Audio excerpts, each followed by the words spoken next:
वंदे भारती, जय भारती, वंदे भारती।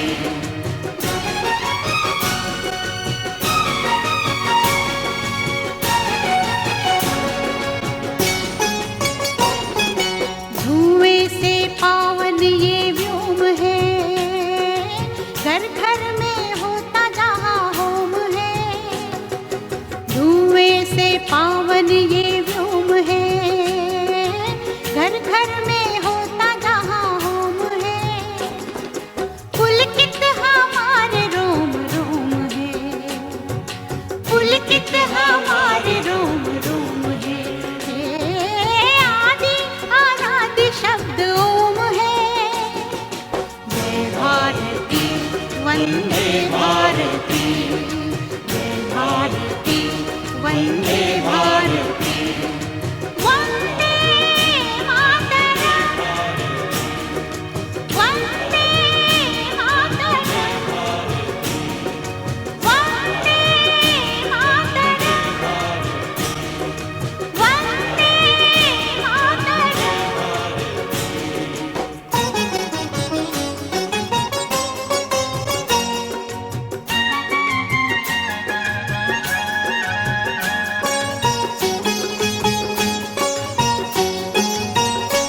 जिस भूमि पे जन्म लिया राम ने, गीता सुनाई जहाँ शाम ने। ओ गीता सुनाई जहाँ शाम ने।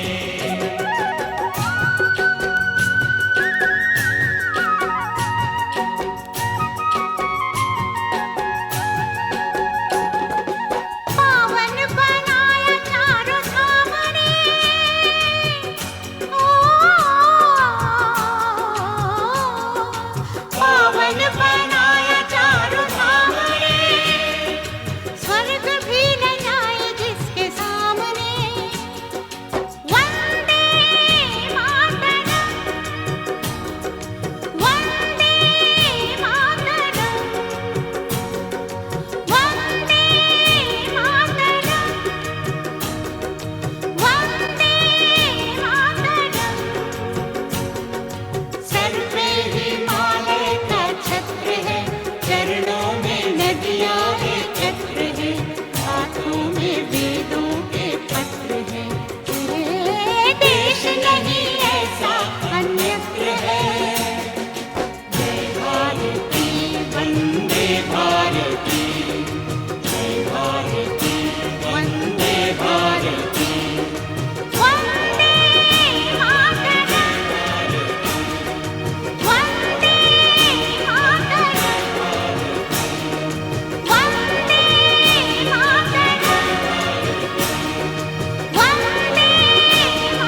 वंदे भारती, जय भारती, वंदे भारती।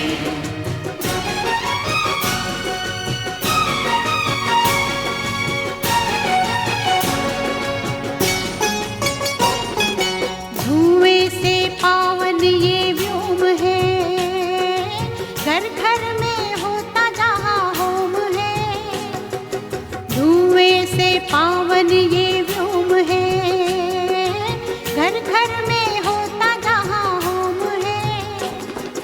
पुलकित हमारे रोम रोम है, पुलकित हमारे रोम रोम है। आदि अनादि शब्द ओम है। जय भारती, वंदे भारती, जय भारती, वंदे भारती। वंदे मातरम, वंदे मातरम, वंदे मातरम, वंदे मातरम।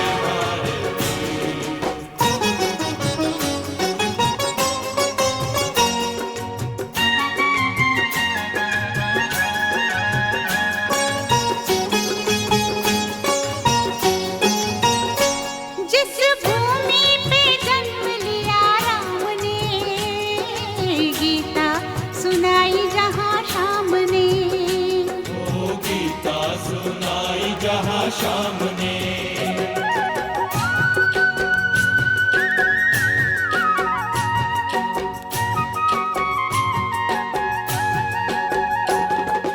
पावन बनाया चारों धाम ने, ओ पावन बनाया चारों धाम ने। स्वर्ग भी न जाए जिसके सामने। वंदे मातरम, वंदे मातरम, वंदे मातरम, वंदे मातरम। सर पे हिमालय का छत्र है, चरणों में नदियाँ है, चक्र है, हाथों में वेदों के पत्र है। ये देश नहीं ऐसा अन्यत्र है। जय भारती, वंदे भारती, जय भारती, वंदे भारती। वंदे मातरम, वंदे मातरम, वंदे मातरम, वंदे मातरम।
वंदे भारती, जय भारती वंदे भारती।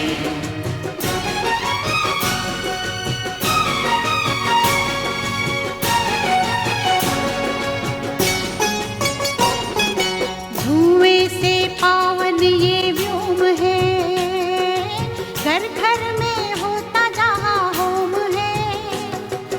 धुएं से पावन ये व्योम है, घर घर में होता जहाँ होम है। पुलकित हमारे रोम रोम है, पुलकित हमारे रोम रोम है।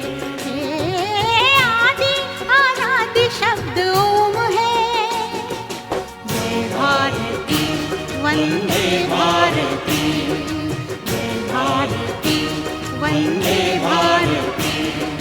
वंदे मातरम, वंदे मातरम, वंदे मातरम, वंदे मातरम।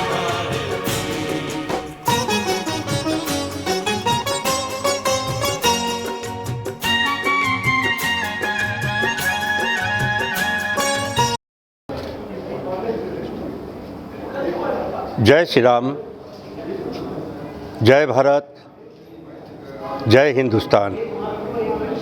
मेरा नाम SK चौधरी, मैं मेघालय से आ रहा हूँ। मेघालय शिलोंग से मैं बिलोंग करता हूँ। मेरे साथ में ये साथियों आए हैं फ्रॉम डिफरेंट प्लेस, विभिन्न इलाका से आए हैं। गारो हिल से आए हैं, कई विलेजों से आए हैं। और मैं उन लोगों से आभारी हूँ कि उन लोग सब ने मेरे को साथ दिया।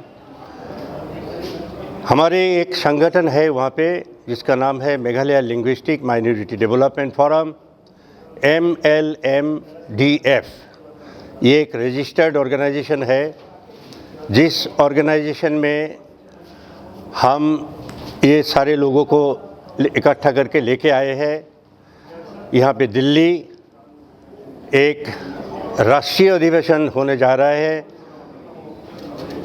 हमारे हिंद पुनरुत्थान संघ की तरफ से HPS, ये जब से 2020 से ये बना है या 22 से बना है, उसी समय से मैं इसकी एक मेंबर हूँ।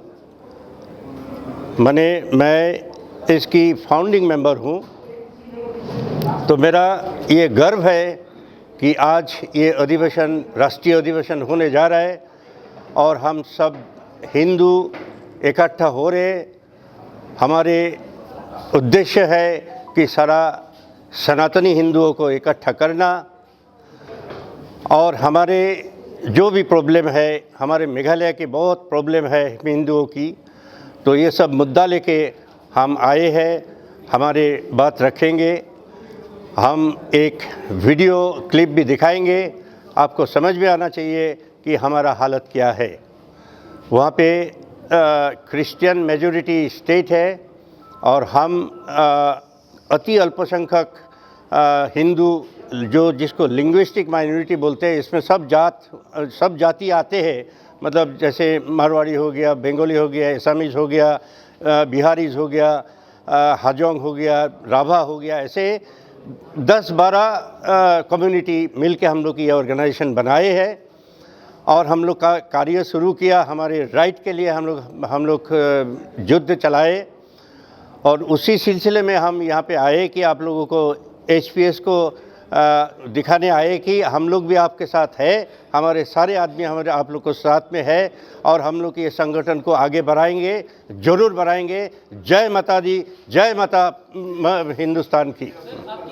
मैं डॉक्टर रुक्मणी गुप्ता, मैं दिल्ली से हूँ और ये हिंद पुनरुत्थान संघ जो है ये पूरा हमारे भारत में फैला हुआ है। तो अलग अलग प्रदेशों से सब लोग यहाँ पर आए हैं और एक बार हम फिर से पूरे देश में हिंदुओं को जगाने का काम करेंगे।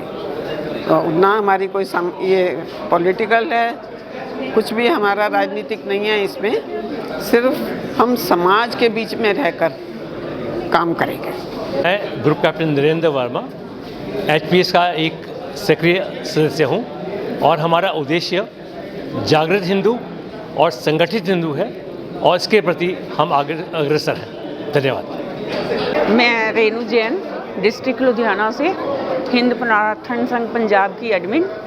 मेरा मोटिव इस से जुड़ने का है कि हम हिंदू सभी एक हों और जो भी ये कन्वर्जन हो रहा है इसे रोका जाए और बाकी देश के लिए नेशन फर्स्ट अगर जान भी देनी पड़े तो मैं तैयार हूँ। बस यही मेरी सबसे है कि एक हो जाओ। इसके बारे में बोलने के लिए कहा था कि मैं इस संस्थान हिंद पुनरुत्थान से कैसे जुड़ी, तो ये मेरे आत्म जागरण का एक अध्याय है। मेरा जो अपना पुनर्जागरण हुआ है, मैं अपने बारे में कई चीज़ें सीखी हूँ, उसी के श्रृंखला में ये मेरा इस संस्थान से जुड़ना हुआ। ये मेरा पारिवारिक जन भी इससे जुड़े हुए हैं और तो ये हिंद को जगाने की और मैं उसका एक जीता जाता श्रृंखला या सबूत कह लीजिए, मैं भी वही हूँ। और ये जागृत लोगों को जुड़ने के लिए ये हिंद की जो इस धरती पे क्या जो चीज़ विशेष है उसको समझने के लिए ये संस्थान हमें माध्यम देगी। तो उसके लिए मैं औरों को भी प्रेरित करूंगी इससे जुड़ें और अपने आप को नई श्रृंखला से जोड़ें। प्रणाम, मैं निधि मित्तल दिल्ली से हिंद पुनरुत्थान संघ के नेशनल अधिवेशन में हिस्सा लेने आई हूँ। ये नाम से ही जैसे हिंद पुनरुत्थान संघ है, तो हमारा देश हिंदुस्तान के हिंदुओं को उनके गौरवशाली इतिहास से प्रेरणा लेके उसका बोध करा के नए उत्साह का संचार कराने का एक माध्यम है। हमारे कई मेंबर्स देश के पूर्वोत्तर और बहुत सारे राज्यों से आज यहाँ एकत्र हुए हैं और विदेशों से भी, यूरोप, अमेरिका से भी हमारे कई मेंबर्स आज यहाँ आए हैं। तो इतने अच्छे एक संघ का हिस्सा बनने पर मुझे अपने आप में बहुत खुशी है। धन्यवाद। हिंद पुनरुत्थान संघ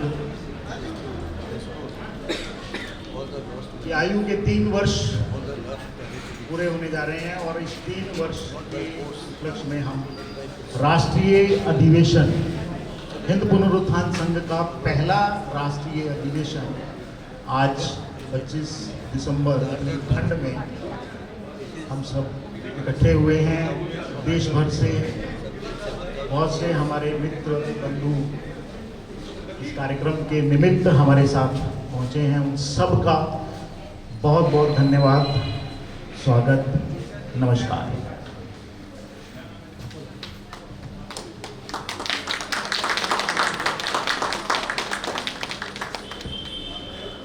कहते हैं वक्त आ गया है अब दुनिया से साफ साफ कहना होगा।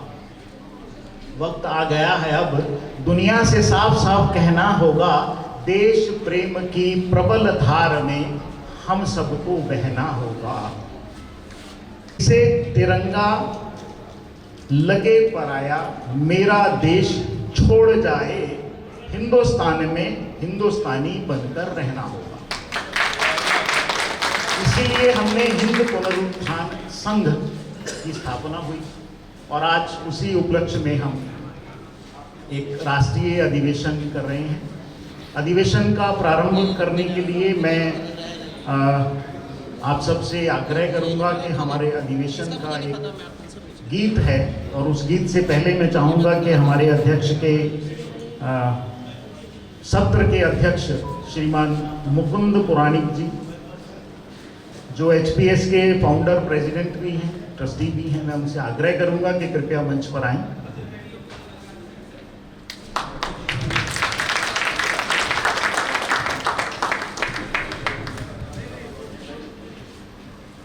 हमारे आज के वक्ता नज़दीक से नहीं, बहुत दूर यूएस से आए हैं हमारे साथ और डॉक्टर आदित्यन जी हमारे आज के प्रथम सत्र के मुख्य वक्ता हैं, अतिथि भी हैं हमारे। मैं उनसे आग्रह करूंगा कि कृपया मंच पर आएं।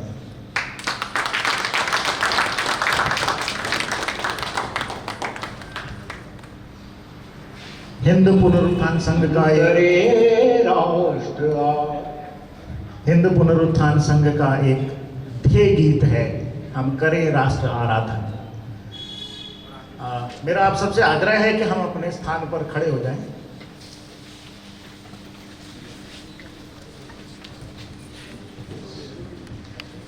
और सभी मिलकर गाएंगे तो और अच्छा लगेगा।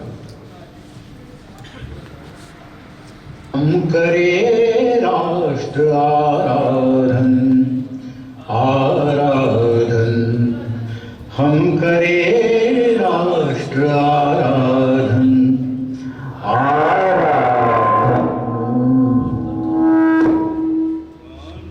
धन से तन मन धन जीवन से, हम करें राष्ट्र आराधन आराधन, हम करें राष्ट्र आराधन आराधन।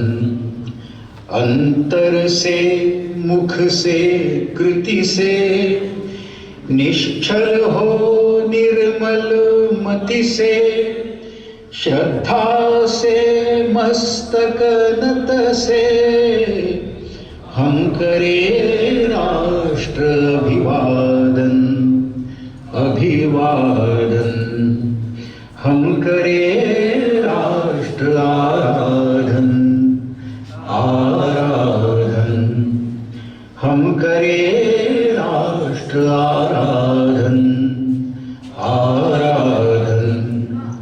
अपने हंसते शैशव से, अपने खिलते यौवन से, प्रौढ़ता पूर्ण जीवन से, हम करें राष्ट्र का अर्चन राष्ट्र का अर्चन, हम करें राष्ट्र आराधन आराधन, हम करें राष्ट्र आराधन आराधन।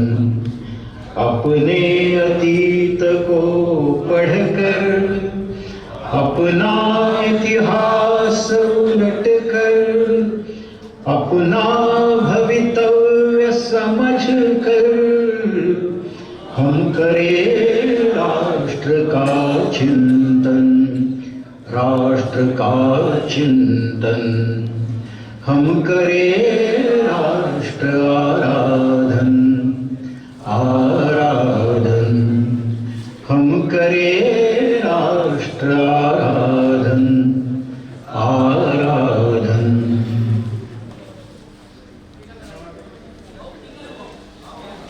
वे अपने स्थान पर बैठे। कि अपने मन से जानता हूँ महाभारत सार को, कि अपने मन से जानता हूँ महाभारत सार को, मैं निमंत्रण नहीं दूंगा कृष्ण के अवतार को। क्योंकि जानता हूँ अंततः निष्कर्ष यही आएगा, जानता हूँ अंततः निष्कर्ष यही आएगा, कायर कहेगा विश्व उसको जो युद्ध ना कर पाएगा। कार्यक्रम को आगे बढ़ाते हुए हमारे अध्यक्ष और मुख्य वक्ता हैं मंच पर, लेकिन शोभा और बनेगी अगर महाबलेश्वर जी भी मंच पर आए। स्वागत प्लीज। और आपके साथ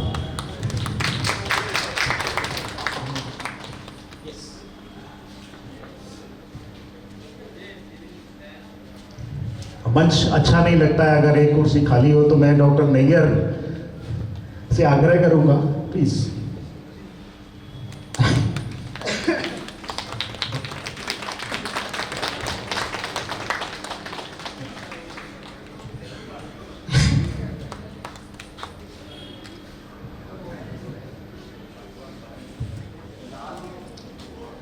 आप सबसे आग्रह है कि मंच पर आसीन सभी संत श्रेणी से के दीप प्रज्वलन से हम दीप प्रज्वलन के लिए आगे आए।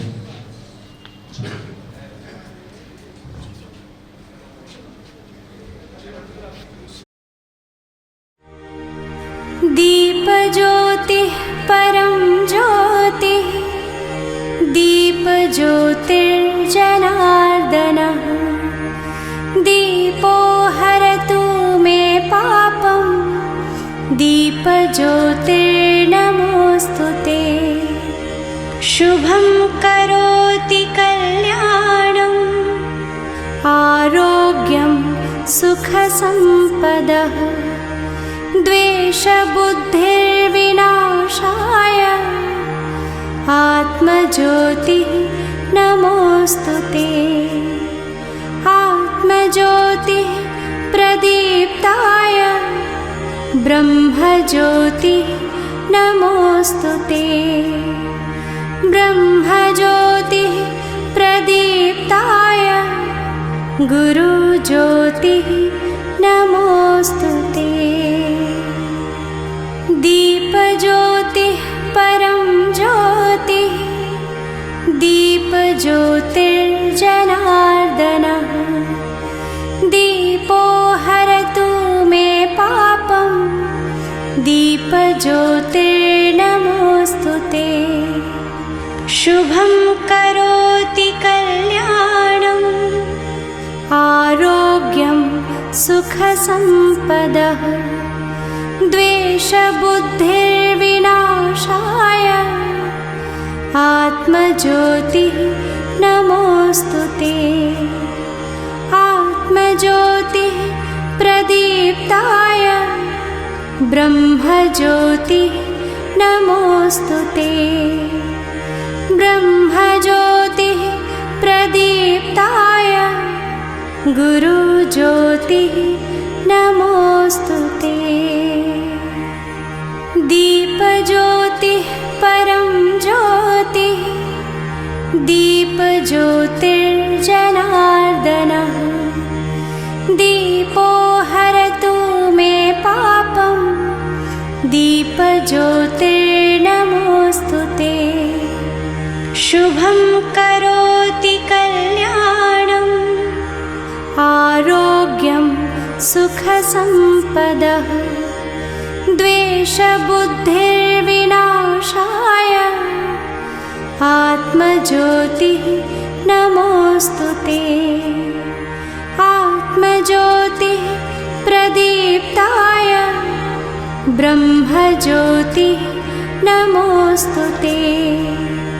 देश हिंद पुनरुत्थान संघ के साथ एक हरि प्रसाद सिन्हा जी भी हैं, तो मैं हरि प्रसाद सिन्हा जी से आग्रह करूंगा कि वो आप आएँ और मुकुंद पुराणिक जी का स्वागत करें।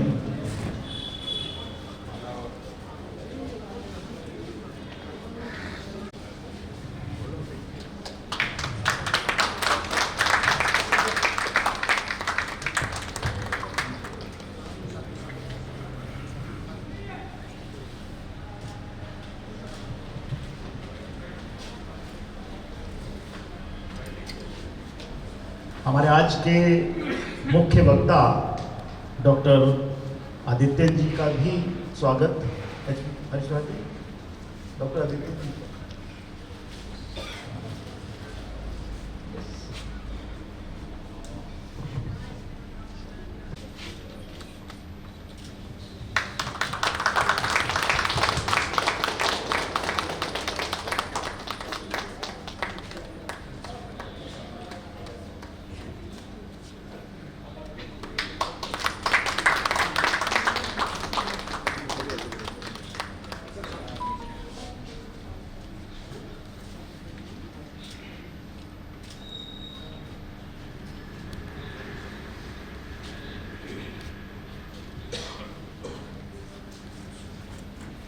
हर रह गुजर पे शम्मा जलाना है मेरा काम,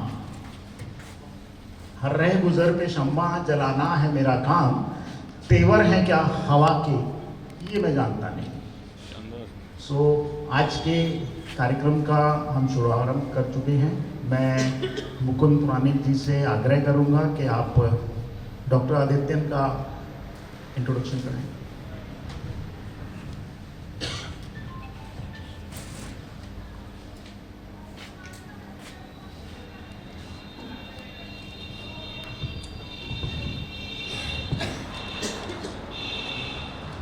नमस्कार। डॉक्टर आदित्य जी का परिचय करने से पहले थोड़ी अपनी संस्था के बारे में थोड़ी एकेडमिक्स मैं आपके साथ शेयर करना चाहूँगा। हिंद पुनरुत्थान संघ हमने करीबन अप्रैल 2021 में इसकी स्थापना की थी। हिंद पुनरुत्थान संघ के पहले अनौपचारिक उद्घाटन के लिए हमें स्वामी गुरु गोविंद गिरी जी महाराज का ब्लेसिंग प्राप्त हुआ था। अपने डिजिटल युग में उनका ब्लेसिंग भी डिजिटली था। साथ ही साथ veteran air marshal Bhushan Gokhale जो पुणे के काफ़ी जाने माने एक मिलिट्री के वेटरन हैं, इनके भी ब्लेसिंग, इनके भी बेस्ट विशेष हमें मिली थी। और करीबन अप्रैल 2021 में हमने हिंद पुनरुत्थान संघ की स्थापना करके, संस्था रजिस्टर्ड तो थी लेकिन हमने कार्य की शुरुआत गुड़ी पाड़वा जो महाराष्ट्र में मनाया जाता है और बहुत ही पायस दिन रहता है, सो उसी पायस दिन से हमको हिंद पुनरुत्थान संघ की स्थापना की थी। बीच में कुछ एक ऐसा संकट काल आ गया जो हम कुछ कर नहीं पाए, लेकिन हिंद पुनरुत्थान संघ अपनी मार्ग से और चलते रहे। हिंद पुनरुत्थान संघ ने फिर एक मीटिंग फ्रीक्वेंट हो जाए इसके लिए 3-4 कमेटी का, सब कमेटी का गठन किया था। उसमें से एक कमेटी थी पॉलिटिकल अफेयर्स कमेटी थी, एक जुडिशियल रिफॉर्म्स की कमेटी थी, एक कंसिडर्ड ओपिनियन की कमेटी थी और बाकी एडमिनिस्ट्रेटिव की कमेटी के जारे हिंदुस्तान हिंद पुनरुत्थान संघ ट्रस्ट का काम थोड़ा थोड़ा शुरू हो गया था। ये सब कमेटी की मीटिंग होती रही। आज के हमारे जो प्रमुख वक्ता है डॉक्टर आदित्य जी, इन्होंने ये पॉलिटिकल अफेयर्स कमेटी की कोऑर्डिनेटर की भूमिका इतनी बखूबी निभाई कि लास्ट 2-3 बरस में जो कुछ इलेक्शन हुए वो इलेक्शन के लिए उनका मार्गदर्शन भी मिला, उनका वेरी स्टडीड एनालिसिस भी हमें प्राप्त हुआ और हमारी हिंद पुनरुत्थान संघ की पॉलिटिकल अफेयर्स सब कमेटी की ये पहले फलदायी डिविडेंड्स हमें प्राप्त हुए इनके बदौलत। ऐसे ही जुडिशियल रिफॉर्म्स कमेटी में भी हम 2-4 मीटिंग ले पाए, कुछ कर पाए, कुछ चिंतन कर पाए। अभी हमने जैसा वो गीत सुना, हम करे राष्ट्र आराधन करे चिंतन, सो चिंतन और आराधन करते करते ही हम हिंद पुनरुत्थान संघ आज 3री या 4थी बरस में पहुँचे हैं। ये हमारा पहला अधिवेशन है और पहले अधिवेशन का ये जो कमिटेड सो कॉल्ड माइनॉरिटी दिख रहा है, वो कमिटेड माइनॉरिटी बहुत ही कमिटमेंट से आगे बढ़ जाएगी और हिंद पुनरुत्थान संघ ट्रस्ट आने वाले दिनों में अपनी राष्ट्र के सर्विस में, राष्ट्र की सेवा में कुछ अपना योगदान भी दे पाएगा ही, साथ ही साथ सभी भारतीयों को एक संदेश दे पाएगा। ऐसे मैं उम्मीद करता हूँ आने वाले दिन हिंद पुनरुत्थान संघ के है, राष्ट्रीय स्वयंसेवक संघ के है, सभी हिंदू ऑर्गेनाइजेशन के लिए आने वाले दिन बखूबी बहुत अच्छे है, ये हम मानकर चले और आने वाले दिनों में हम जो जो संकल्प करेंगे वो संकल्प पूरे होंगे।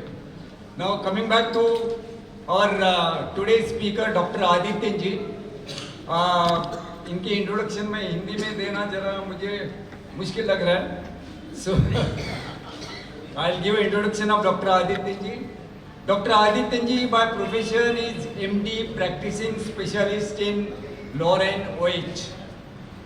Dr. Aditya ji has extensive experience in psychotic disorders and addiction and substance abuse. Experienced medical director with demonstrated history of working in the mental health care industry in diverse settings. He is skilled in clinical research. Dr. Aditya ji completed his medical studies from the AIMS New Delhi, जो काफ़ी नामचीन है. He has held teaching and directional positions at University of Minnesota School of Medicine, Minneapolis, VA Medical Center, University Hospitals of Cleveland and Case Western Reserve University in Cleveland. इसके बावजूद doctor Aditya जी का एक दूसरी side of it personality है, वो मैं बताता हूँ. Doctor Aditya ji focusing on it socio political interest pertaining to our country, India, staying in US, he has more concern for India, he is a big guy for India. He directs the think tank named the Council for Strategic Affairs. इसका abbreviation CSA करके बहुत प्रसिद्ध है. आप अगर CSA Google में जाओगे तो CSA क्या क्या चल रहा है वो आपको पता लगेगा. So he directs the think tank named the Council for Strategic Affairs, which focuses on strategic affairs related to India. Dr. Aditya Ji himself is an eminent speaker, and he also invites eminent speakers on its Council for Strategic Affairs platform. काफ़ी कुछ योगदान, काफ़ी कुछ विषयों का exchange, knowledge हमें उससे प्राप्त हो जाता है. Dr. Aditya Ji has written several articles and analysis on strategic affairs and geopolitics. He lives in Cleveland, OH, as I mentioned it earlier. Today, Dr. Aditya Ji will talk on a topic dear to all of us. Can you make out? The topic is Journey to a Glorious Future. So let's welcome Dr. Aditya Ji. Moderator हूँ तो Dr. Aditya Ji आपको उसके पहले एक कविता होगी, लेकिन you are given 30 minutes to finish your syllabus sir.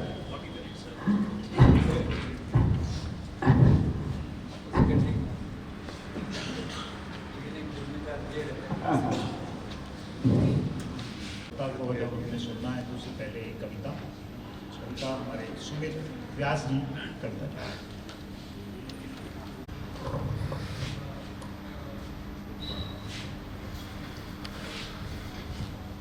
विश्व में गूंजे हमारी भारती, जन जन उतारे आरती.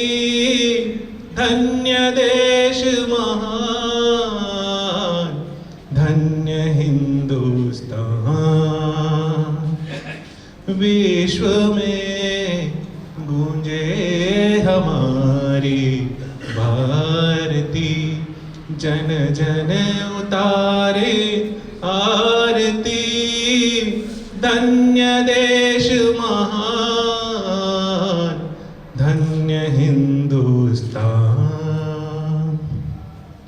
इस धरा की गोद में संसार को संस्कृति मिली है. हर शिखर की धवलता इस देश की जिंदा दिली है. सिंधु की हर लहर चरण पखारती, नदियाँ सदा श्रृंगारती. धन्य देश महान,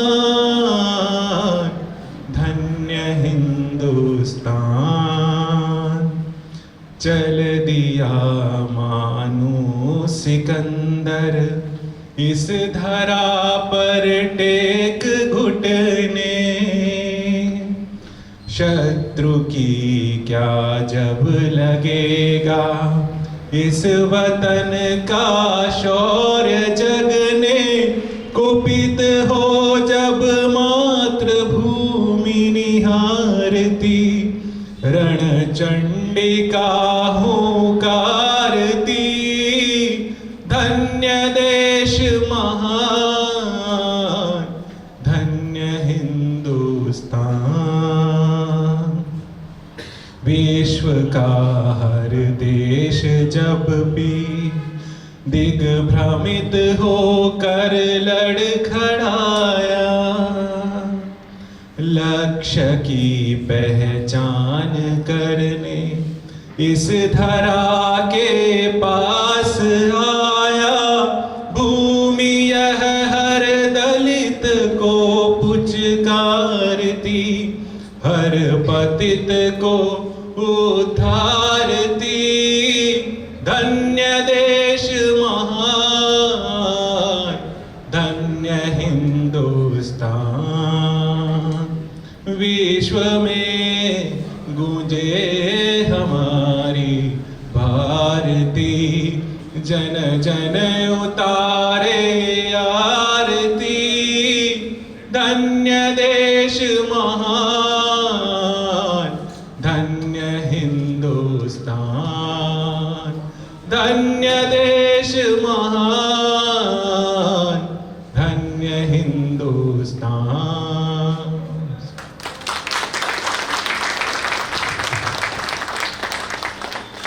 धन्यवाद। अभी आज हम डॉक्टर साहब का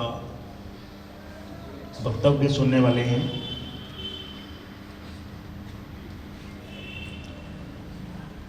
कब तक मौन धरेंगे गद्दारों की मनमानी पर, कब तक संत बनेंगे हम मक्कारों की मनमानी पर।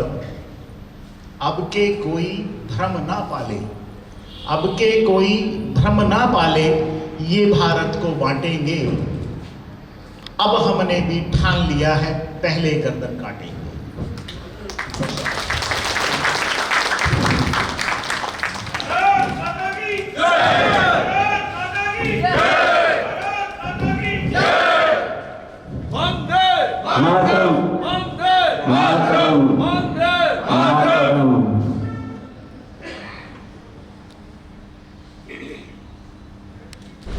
यं वैदिका मंत्रदृशा पुराणा, इंद्रं यमं मातर्शिवा नमाहुः, वेदान्तिनो निर्वचनीयमेकम्,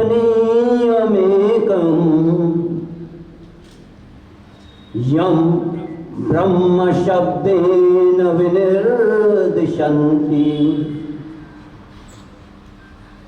शैवायमीशं शिव इत्यवोचन्,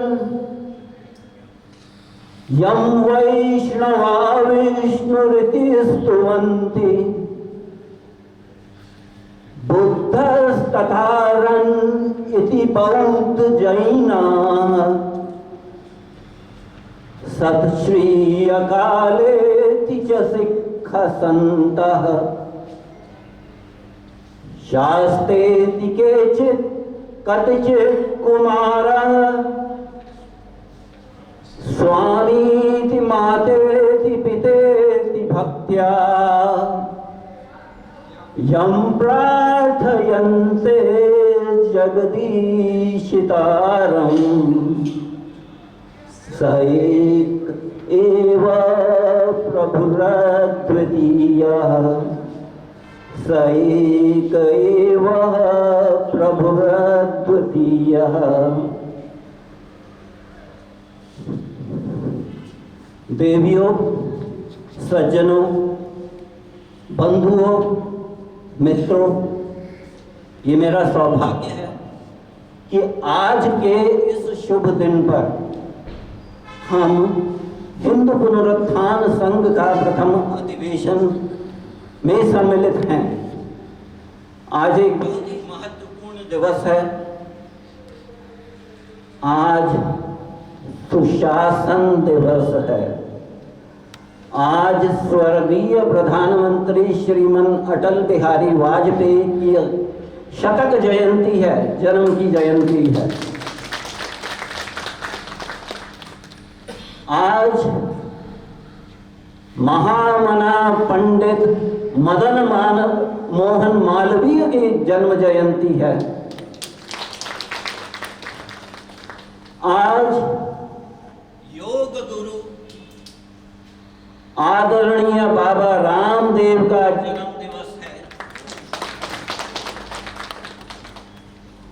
आज तुलसी पूजन दिवस है।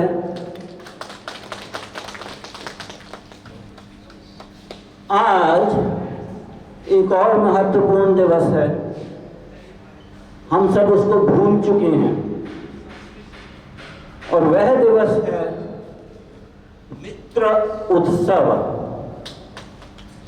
जब मैं यह शब्द कहता हूं मित्र, मित्र दोस्त नहीं है, मित्र एक वैदिक देवता है। Mitra Day was observed in the West, in Zoroastrianism, in Europe, and early Christianity, who adopted it and converted it into Christmas.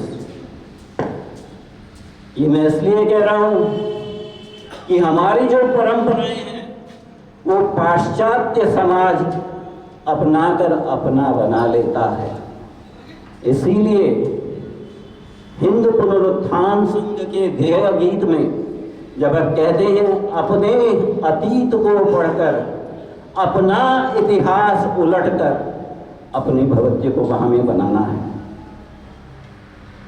लोग कहते हैं civilizations don't die, they commit suicide. सभ्यताएं आत्महत्या करती हैं, उनका कोई वध नहीं करता। एक आंग्ल इतिहासकार थे सर ऑल्फ्रेड टोनीबी, उन्होंने एक पुस्तक लिखी थी और उसमें उन्होंने 23 सभ्यताओं का अध्ययन किया था, और उस अध्ययन और अनुसंधान के बाद वे इस निष्कर्ष पर उतरे थे कि सभ्यताएं धीरे धीरे अंदर से कमजोर होती जाती हैं। उनके सामने जो चुनौतियां होती हैं उनका सामना नहीं कर पाती। उन सभ्यताओं के मठाधीश जो उसको अंदर से दीमक की तरह खाते रहते हैं, वो उन्हीं सभ्यताओं की आत्महत्या के जिम्मेदार होते हैं। सरस्वती सिंध सभ्यता विश्व की सबसे पुरातन जीवंत सभ्यता है। It is a living continuous civilization for thousands of years. हम इस सभ्यता को विलुप्त नहीं होने देंगे। Political scientists say those who fail to learn from the lessons of history are condemned to repeat it. Spanish American statesman philosopher George Santayana said that हम अगर अपने इतिहास को नहीं समझते, अपने इतिहास से शिक्षा नहीं प्राप्त करते, और अगर हम वही गलतियां दोहराते रहते हैं तो हमारा भविष्य उज्जवल नहीं होगा। हमारा अतीत स्वर्णिम था। क्या हुआ उस स्वर्णिम अतीत का कि हम इस कगार पर बैठे हैं कि हमारा राष्ट्र सिकुड़ता जा रहा है, राष्ट्र की परिक्रमा, राष्ट्र की परिधि संकुचित होती जा रही है। यह सोचना है कभी ये राष्ट्र 331 BC से 125 BC तक एक विशाल राष्ट्र था। चंद्रगुप्त मौर्य के राज्य में भारत का राज्य कामरूप से गांधार तक, बैक्ट्रिया तक, ओमान तक और दक्षिण भारत में चोला और चालुक्य राज्य थे, बाकी सब मौर्य साम्राज्य का था। क्या हुआ उस साम्राज्य का? 200 साल के अंदर वो साम्राज्य टूट गया। क्यों हुआ ऐसा? कभी सोचा है हमने? क्या हुआ? चंद्रगुप्त मौर्य के वंशजों ने क्या किया? उसका पुत्र बिंबिसार, उसने जैन धर्म को अपनाया। उसके पुत्र अशोकवर्धन ने बौद्ध धर्म को अपनाया। हम लोग क्षत्रिय धर्म को छोड़कर अहिंसा का प्रलाप करने लगे। सम्राट अशोक ने जब युद्ध को त्याग दिया, क्या हुआ? भारत के इतिहास पर हम लोग शस्त्रधारी नहीं बने, भिक्षा पात्रधारी बन गए। सम्राट अशोक ने अपने पुत्र महेंद्र और पुत्री संघमित्रा को श्रीलंका में बौद्ध भिक्षुक और भिक्षुणी बन के भेजा भिक्षा पात्र के साथ। ये समझ लीजिए कि अगर राज्य करना है तो दंड करना है, दंड उठाना पड़ेगा। राजा को दंड उठाना पड़ता है, दंड देना पड़ता है। अगर हम ये भूल जाते हैं तो हमारा राज्य कमजोर हो जाएगा। और यह हुआ। सम्राट अशोक के पश्चात भारत के शासक वर्ग का शिखंडीकरण हुआ, नपुंसकीकरण हुआ, जिसकी वजह से उत्तर पश्चिम से आक्रांता आने लगे। कुषाण साम्राज्य बना। कुषाण भारतीय नहीं थे, कनिष्क भारतीय नहीं था, लेकिन उन्होंने भारत को अपना लिया था। लेकिन उसके बाद और भी आक्रांता आए, उत्तर पश्चिम से शाक्य आए, हुन आए। उसके बाद कौन आया ये आप सब जानते हैं, मैं उस इतिहास के बारे में बातचीत नहीं करूंगा। लेकिन कभी कभी और भी बातें देखी जाती हैं। हम कहते हैं कि हमारे कुछ पड़ोसी देश हैं, उनसे हमारा कभी झगड़ा नहीं हुआ, सिर्फ 1962 तक। ऐसे उससे पहले भी हुआ था। सम्राट हर्षवर्धन के संबंध थे चीन के तंग डायनेस्टी से, तंग वंश से। उन्होंने एक राजदूत भेजा था, उसका नाम था वांगशुआंस। वांगशुआंस वापस चीन गया। उसके बाद हर्षवर्धन का निधन हो गया। वो वापस आया तो एक और राजा थे अरुणाचल। उन्होंने वांगशुआन को पकड़ के उसके 30 साथियों को पकड़ के वापस भेज दिया। वो एक सेना तैयार करके लाया, नेपाल के लोगों की, तिब्बत के लोगों की, और सम्राट राजा को पकड़ कर ले गया, उसका वध कर दिया। तो चीन से भी हमारे ऊपर आक्रमण हुए 7वीं शताब्दी में। 711 में मोहम्मद बिन कासिम ने राजा दाहिर सेन पे हमला किया, और राजा दाहिर एक धर्म युद्ध की परंपरा को निभा रहे थे कि सूर्यास्त के पश्चात युद्ध नहीं करना है, और उनके ऊपर आक्रमण किया गया रात्रि काल में। क्या हुआ ये मैं वर्णन नहीं कर सकता। उनकी पत्नी के साथ क्या हुआ, उनके हत्या के पश्चात उनकी 2 पुत्रियों के साथ क्या किया गया। उनको ले जाया गया था पश्चिम एशिया में, राजकुमारी परमल देवी और राजकुमारी सूरज देवी। उनका यौन शोषण किया गया था। ये सब क्यों हुआ? क्योंकि हमने अपनी शक्ति को त्याग दिया था। हम बहुत सालों से कहते जा रहे हैं, बहुत शताब्दियों से कहते जा रहे हैं, अहिंसा परमो धर्म। खासतौर से एक महानुभाव 1947 और उससे पहले से, जिन्हें मैं सार्जेंट मेजर M.K. गांधी बोलता हूँ, उन्होंने इसको बहुत ही सार्वजनिक किया, बहुत ही पॉपुलराइज किया, अहिंसा परमो धर्म। हम अपने इतिहास को भूल जाते हैं कि जिस सभ्यता ने अहिंसा परमो धर्म कहा, उस सभ्यता ने यह भी कहा वीर भोग्या वसुंधरा। उस सभ्यता ने यह भी कहा शस्त्रेण रक्षिते राष्ट्रे शास्त्र चिंता प्रवर्तते।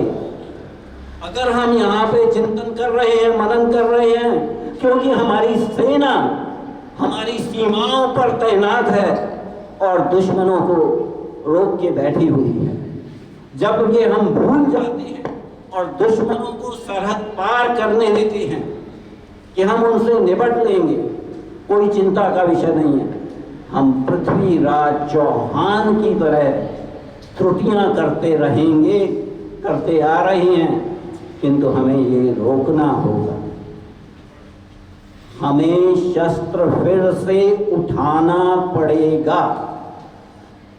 हमें शास्त्र का चिंतन भी करना है, किंतु हमें भिक्षा पात्र नहीं उठाना है, शस्त्र उठाना है। क्षत्रिय का यही धर्म होता है, एक राजा का यही धर्म होता है कि शक्ति की उपासना करे। कोई भी राजा राजा नहीं कहलाएगा अगर वह शक्ति की उपासना नहीं करता। और जब हम यह भूल गए तो हमारे राष्ट्र का यह हालत हुआ कि 1000 साल तक हमने पराधीनता को स्वीकार किया। आताताइयों ने, आक्रांताओं ने हमारे राष्ट्र पर राज्य किया, हमारे धर्म को कुचला, हमारी माँ, बेटियों और बहनों के साथ दुर्व्यवहार किया। क्या हम ऐसा देखते रहेंगे हमेशा के लिए? क्या हम इसीलिए पैदा हुए हैं, इसीलिए इस विश्व में आए हैं कि हम अपनी सभ्यता का तिरस्कार देखते रहें? ऐसा संभव नहीं है। कभी कभी तो ऐसा समय आएगा कि जागृति आएगी, जागरण आएगा। हिंदू समाज, भारतीय समाज जागृत होकर उठेगा और इतिहास की गलतियों को नहीं दोहराएगा। यह करना बहुत आवश्यक है। कैसे किया जाएगा? इतिहास तो हमने पढ़ लिया है।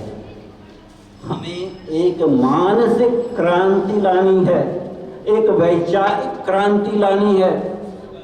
जयप्रकाश नारायण ने कहा था संपूर्ण क्रांति। हाँ, हमें संपूर्ण क्रांति लानी है। अपने जीवन के हर एक पहलू में एक संपूर्ण क्रांति लानी है। और मैं कहूँगा वो क्रांति लाने के पश्चात संपूर्ण क्रांति का नारा है उज्जवल भविष्य हमारा है। हमें ये उपनिवेशवादी मानसिकता को त्यागना होगा। हमें अपनी विचारधारा को ठीक करना पड़ेगा। हमें आधुनिकीकरण को भी ग्रहण करना पड़ेगा। हमें भारतीयता को भी ग्रहण करना पड़ेगा। लोगों में भ्रम है, आधुनिक अर्थात पाश्चात्य। ऐसा नहीं है। भारतीय सभ्यता विश्व की सबसे उत्कृष्ट सभ्यता थी। भारतीय विचारधारा का अभी भी कोई उसके समक्ष राइवल नहीं है। हमें संपूर्ण क्रांति लानी है। भारतीयता को पुनः अख्तियार करना है, आधुनिकता को भी अख्तियार करना है। एक विचारक थे, एक राजनीतिज्ञ थे, इसी राष्ट्र में हुए थे, कभी बहुत प्रोमिनेंस में थे। उनका नाम था बलराज मधोक। बलराज मधोक ने कहा था कि भारत में रहने वाले सभी निवासियों का भारतीयकरण करना होगा। यह बहुत आवश्यक है कि अगर आप भारत में रहते तो भारतीय बन के रहते हैं। हम भारत में रहकर पाश्चात्य सभ्यता का समर्थन नहीं कर सकते। हर एक सोच भारतीय सोच होगी। मेरा अपनी देश की बहनों, बेटियों, माताओं से अनुरोध है, आप भारतीय बने। आपके आदर्श भारतीय हों, आपके प्रेरणा स्रोत भारतीय हों। हमें माताएं चाहिए, माता जीजाबाई जैसी। हमें बहनें चाहिए जो वीरांगना बने, रानी लक्ष्मीबाई जैसी, पुण्य श्लोक रानी अहिल्याबाई होलकर जैसी, रानी चेन्नम्मा जैसी, रानी अब्बाका चौपट्टा जैसी। मेरा अनुरोध है अपनी बहनों से, बेटियों से, आप करीना कपूर खान ना बने, आप स्वरा भास्कर ना बने, आप सोनाक्षी सिन्हा ना बने। आपके आदर्श हैं, आपके प्रेरणा स्रोत हैं। और अगर आप वर्तमान काल की बात करें तो आप नीरजा भनोट बने, नुपुर शर्मा बने। मेरा हिंदू समाज के युवाओं से अनुरोध है कि आपका आदर्श शाहरुख खान नहीं होना चाहिए, आपका आदर्श आमिर खान नहीं होना चाहिए, आपका आदर्श कैप्टन सौरभ कालिया होना चाहिए, आपका आदर्श ग्रुप स्क्वाड्रन अभिनंदन वर्धमान होना चाहिए। अपने को इस राष्ट्र से जोड़ें, पाश्चात्य की नकल ना करें। यह बहुत ही महत्वपूर्ण है। भारत के पुनरुत्थान के लिए हमें हर एक क्षेत्र में व्यवस्था परिवर्तन करना होगा। व्यवस्था परिवर्तन के बिना यह देश महाशक्ति नहीं बन पाएगा। हमें हर एक क्षेत्र में बदलाव लाना होगा। हमारे प्रधानमंत्री वन नेशन वन इलेक्शन की बात कर रही हैं। ये चुनावी अभियान में बदलाव है, व्यवस्था परिवर्तन है, बहुत महत्वपूर्ण है। हमें अपने शैक्षिक क्षेत्र में बदलाव लाना होगा। कुछ संस्थाएं ऐसा काम कर रही हैं। बाबा रामदेव ने आचार्य कुलम तरह के स्कूल बनाए हैं, विद्यालय बनाए हैं, जहाँ पे आपको वैदिक शिक्षा भी दी जाती है और कंप्यूटर की शिक्षा भी दी जाती है और फिजिक्स और केमिस्ट्री भी पढ़ाई जाती है। आधुनिकीकरण एवं भारतीयकरण। इसी प्रकार हमें अपनी कार्य प्रणाली में सुधार लाना होगा। हमारी जो कार्य प्रणाली है, जो हमारा समाज है, उसे भ्रष्टाचार खा चुका है, वो टूट रहा है। भारत को भ्रष्टाचार से मुक्त करना बहुत ही आवश्यक है। भारत के पुनरुत्थान के लिए एक हमारे उप प्रधानमंत्री हुआ करते थे, उन्होंने 2009 में एक नारा दिया था, भाया भूख भ्रष्टाचार मुक्त भारत। हमने भूख से तो भारत को मुक्त कर दिया है। 80 करोड़ लोगों को राशन दिया जाता है फ्री, ताकि वे भूखे ना रहें। लेकिन हमको भारत को भय से मुक्त करना होगा और भ्रष्टाचार से भी मुक्त करना होगा। और यह भ्रष्टाचार सिर्फ एक क्षेत्र में नहीं है, समाज के हर एक क्षेत्र में है। मुझे यह खेद है कहते हुए कि भारत की सेनाओं में भी भ्रष्टाचार है।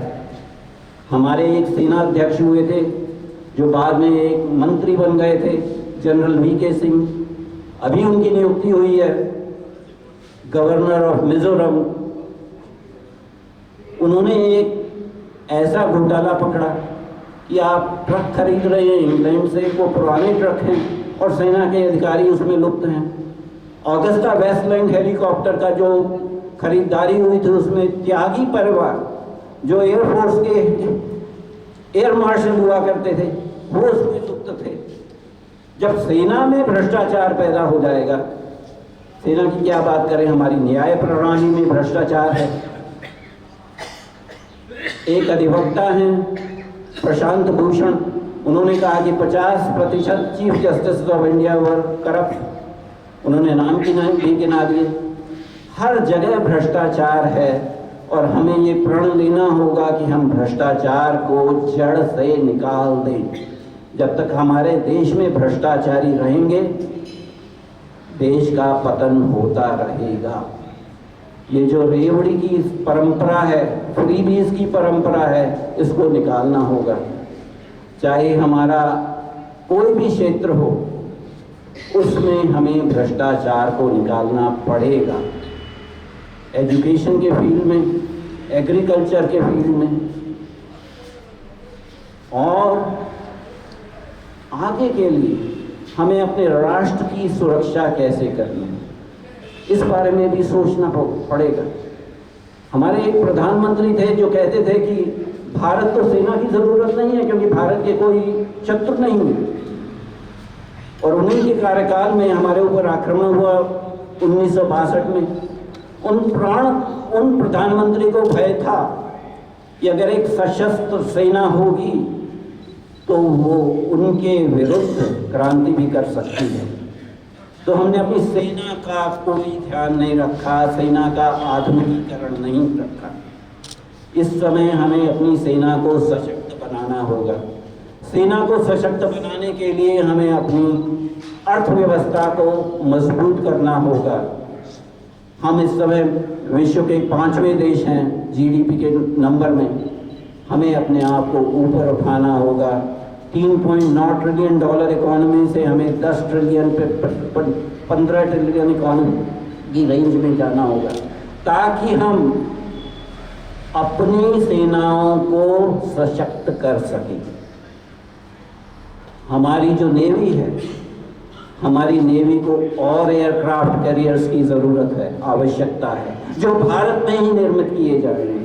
उनको सबमरीन्स की ज़रूरत है। हमारी एयरफोर्स को स्ट्रॉन्ग करना है। भारत को आत्मनिर्भर बनाना होगा। हम इस समय अमेरिका के सामने हाथ फैलाते हैं कि हमें G404 इंजन, G414 इंजन दीजिए, और वो देते नहीं हैं। उनको पैसा भी दिया गया है लेकिन फिर भी उसकी डिलीवरी नहीं होगी।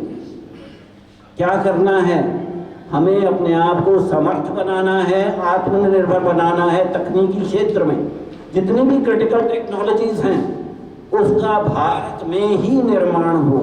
भारतीय जुगाड़ को भारतीय अनुसंधान शक्ति में परिवर्तित करना है। ये आसान काम नहीं है, लेकिन ये कठिन भी नहीं है। इसमें हमें एक मानसिक क्रांति लानी है। कुछ भी असंभव नहीं है, सब कुछ संभव है। हम कर सकते हैं। हम में इतनी शक्ति है, हम में इतना विवेक है, हम में इतनी बुद्धि है कि जो कुछ करना है हम वो भारत के अंदर कर सकते हैं। हमें एक स्पेस कमांड बनानी चाहिए। ठीक है, नौसेना है, थल सेना है, वायुसेना है, लेकिन एक स्पेस कमांड बनाना बहुत ज़रूरी है, क्योंकि आजकल जितने भी कम्युनिकेशंस होते हैं वो सैटेलाइट्स के थ्रू होते हैं।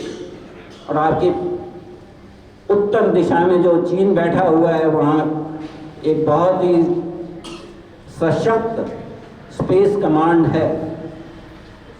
हमें अपनी जो साइबर डिफेंस एजेंसी है उसको परिवर्तित करना है एक फुल फ्लैज साइबर कमांड में, सेना के उसमें। तो तीनों सेनाओं के अलावा एक साइबर कमांड एस्टैब्लिश करनी पड़ेगी, एक स्पेस कमांड एस्टैब्लिश करनी पड़ेगी। भारत की नौसेना को इस समय 6 एयरक्राफ्ट कैरियर्स की आवश्यकता है, हमारे पास सिर्फ 2। उन 2 में एक हमने रूस से खरीदा था जो बार बार खराब हो जाता है। हमारे पास इतनी क्षमता है कि हम मज़गांव डॉक में एयरक्राफ्ट कैरियर बना सकें, लेकिन उसके लिए चाहिए होता है पैसा। और हम लोग व्यवसायियों को घृणा की दृष्टि से देखते हैं। हमारे राजनेता अडानी अडानी बोलते रहते हैं। अरे भाई, वो समृद्धि पैदा करते हैं, चाहे वो टाटा हो, बिरला हो, अडानी हो, अंबानी हो। मुझे तो और उद्योगपतियों की ज़रूरत है, क्योंकि उद्योगपति ही यहाँ पे लोगों को नौकरी देंगे। उद्योगपति वेल्थ क्रिएट करते हैं।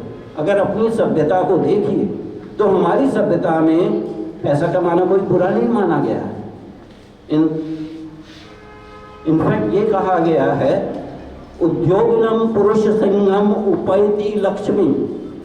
जो उद्योगी है, नरसिंह है, the lion man, he is the one who is going to get wealth. उद्योगिनम पुरुष सिंहम उपैति लक्ष्मी ना ही सुप्तस्य सिंहस्य प्रविशन्ति मुखे मृगा।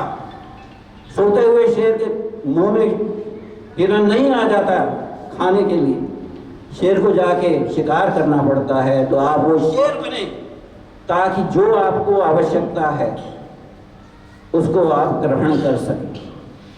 बिजनेस करना कोई गुनाह नहीं है। मुझे तो इस राष्ट्र में SM small and mid scale sector of industry में और आवश्यकता है, क्योंकि वही देश को समृद्ध बनाती है, वही नौकरियां पैदा करती है। चाहे कोई भी क्षेत्र हो भारत का, उसमें व्यवस्था परिवर्तन, उसमें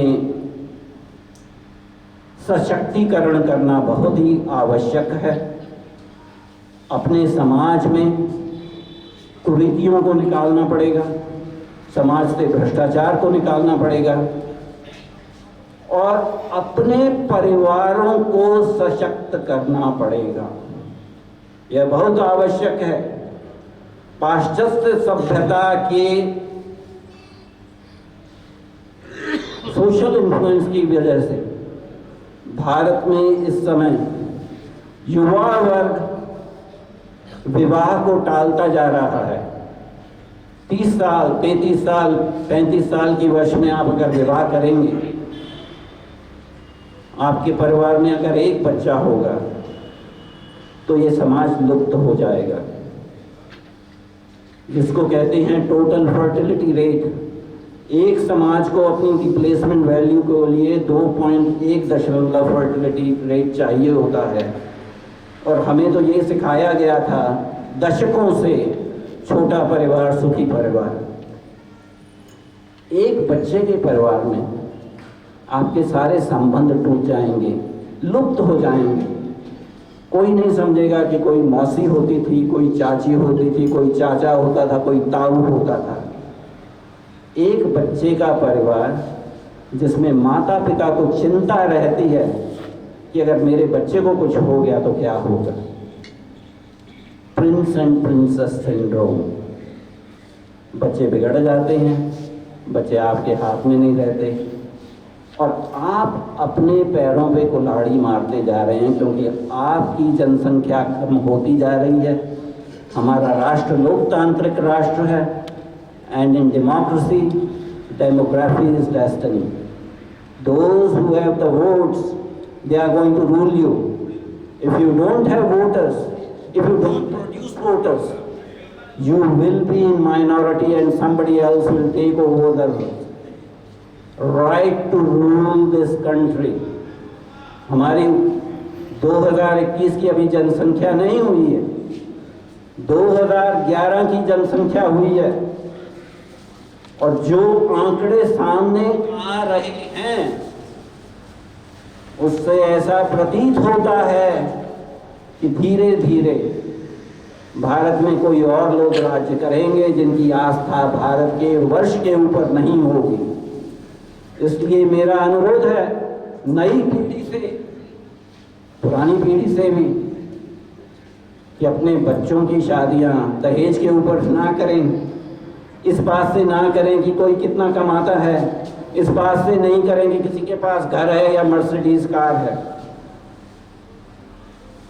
परिवार को चलाने के लिए, सृष्टि को चलाने के लिए गृहस्थ धर्म बहुत ही आवश्यक है और गृहस्थ धर्म का पालन हर एक हिंदू समाज के सदस्य का एक उत्तरदायित्व है। और गृहस्थ जीवन अपने दूसरे दशक में आवश्यक है। As a medical doctor I can tell you most optimal time for fertility, for producing children is in your 20s. The more you delay, the more there are congenital problems, malformations, various illnesses. The quality of your biological wealth is best when you are in 20s, whether you are a man or a woman.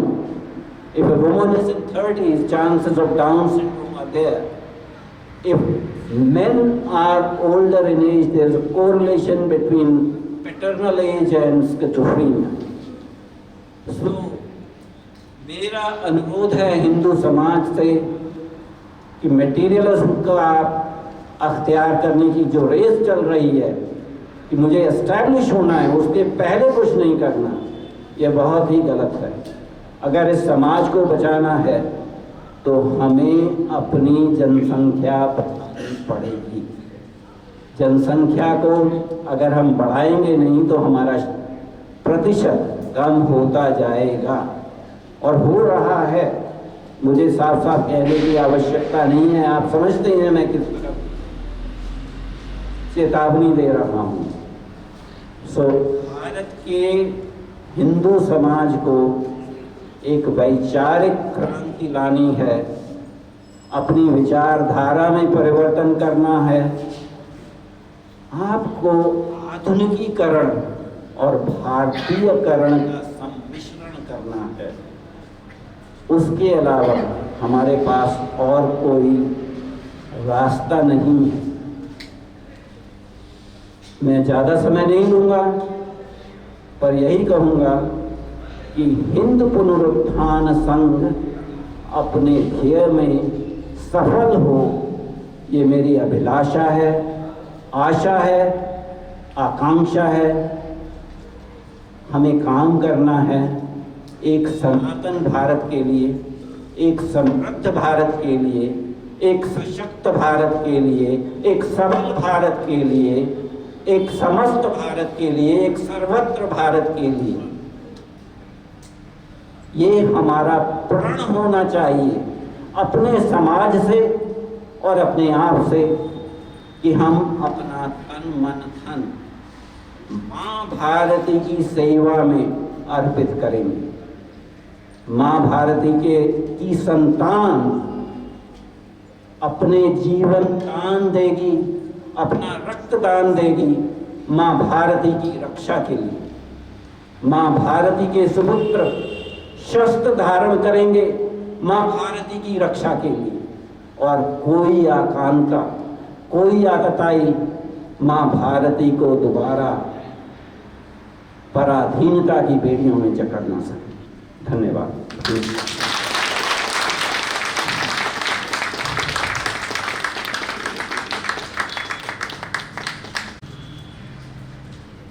Doctor साहब ने बड़ी clearly संदेश दिया कि शस्त्र उठाना होगा, और मैं भी अपने पहले 2 मुक्तक में ये कह चुका हूं कि युद्ध नहीं है नाश मात्र ही, युद्ध स्वयं निर्माता है।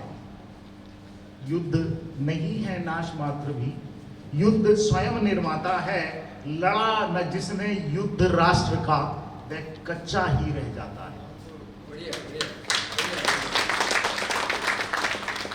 लड़ा न जिसने युद्ध राष्ट्र का, वह कच्चा ही रह जाता है। नहीं तिलक के योग्य शीश वह जिस पर हुआ प्रहार नहीं। नहीं तिलक के शीश वह जिस पर हुआ प्रहार नहीं। रही कुंवारी मुट्ठी वह जो पकड़ सकी तलवार नहीं। इस पहले सत्र का समापन करते हुए मैं हमारे आज के अध्यक्ष मुकुंद जी से आग्रह करूंगा कि अध्यक्षीय धन्यवाद के लिए आए।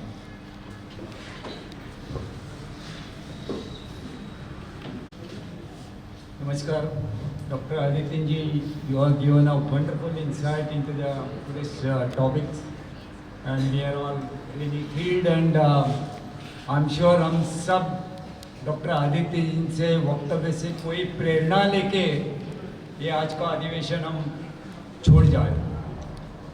डॉक्टर आदित्य जी ने हम अपनी विरासत न भूले एक ऐसा बहुत बढ़िया संदेश दिया.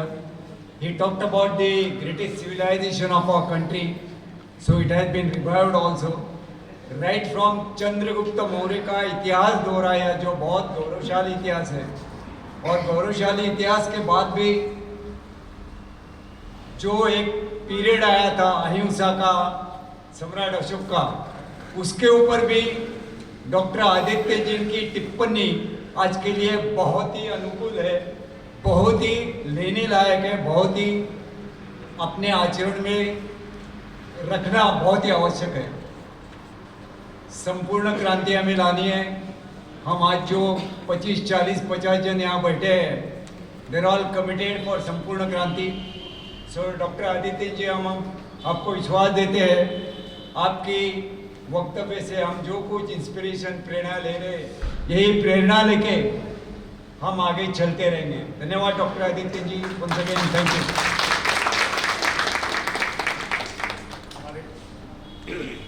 हमारे आज के पहले अधिवेशन में ही मैं आपकी जानकारी में इस अधिवेशन में जानकारी दूं कि हमारे दिल्ली के मैश सुपर स्पेशलिटी हॉस्पिटल ने स्पेशल हमारे इस अधिवेशन के लिए व्यवस्था की है. हम सब के स्वास्थ्य को ध्यान में रखते हुए डॉक्टर साहब से मैं आग्रह करूंगा कि उनका भी एक बार धन्यवाद. के साथ साथ we have the team and we also have Dr. Parashar. आशा ये की जाती है कि किसी को आवश्यकता ना पड़े, पर आपको आवश्यकता है तो आपके पास डॉक्टर चड्डा जी के नेतृत्व में nursing staff and the additional staff are here मैश हॉस्पिटल से. मुझे कहा गया इनका धन्यवाद करने के लिए. मेरा ख्याल अनिल जी खुद भी कर सकते थे, पर वो मुझे आगे लाना चाहते हैं. बहुत बहुत धन्यवाद Anil ji and the chief.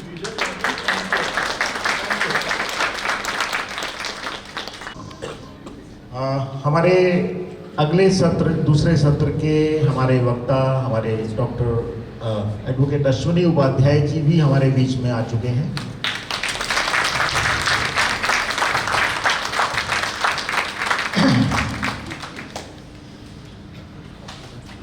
समय के ध्यान में रखते हुए मैं पहले सत्र का यही समापन करूंगा और इस बीच में हम सिर्फ एक 5 मिनट का ब्रेक है और फिर हम अगला सत्र प्रारंभ करेंगे. अगले सत्र के प्रारंभ करने के लिए हमारे महाबलेश्वर जी संचालन करेंगे. पर क्या है कि अब जाते जाते कुछ तो मुझे भी कहना ही पड़ेगा कि 100 गाली पर गर्दन काटे अब तो ऐसा शाम चाहिए. 100 गाली पर गर्दन काटे अब तो ऐसा शाम चाहिए, नहीं देखकर बात बनेगी हमको ना आराम चाहिए. उगने ना दो उन बीजों को, उगने ना दें उन बीजों को, चाणक्य सा लक्ष्य चाहिए. जो भी शकुनी बचे देश में उनका मुक्ति धाम चाहिए. धन्यवाद.